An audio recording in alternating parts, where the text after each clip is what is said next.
Yo, what's up? This is Guzeba Tattoo at samahan nyo ako sa aking panibagong session. Session po natin ngayon ay biglaang session. Yan, nag-message yung client. Sabi ko, pwede kaya lang freehand tayo kasi naubusan ako ng ink, yung printer ko. So, pumayag naman yung client ko. So, salamat sa pagtitiwala. Client ko nga pala ay sa Indonesian. So, shoutout to all Indonesian out there. Ang gamit ko pong needle, 5RL at 7 Magnum. All the way freehand lang po yan. So, sa mga gusto po magpa-skate, message lang po kayo sa TikTok, IG, at Facebook. Ayan, session na po tayo, freehand lang. So, siguro ang session namin umabot lang ng 1.5 hour kasama na yung pagdodrawing ko. So, ayan na po yung finished product natin, freehand. Alright, o diba? Parang in-stencil lang, freehand niya. So, sa mga artists, kailangan flexible ka.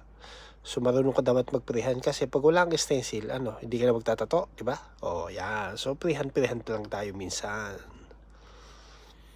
At ito naman po yung isa kong freehand. Yan, kita nyo freehand yan. So, sa mga gusto pong pang patato, message lang po kayo at maraming salamat po sa pagsama. Sa susunod ulit, thank you.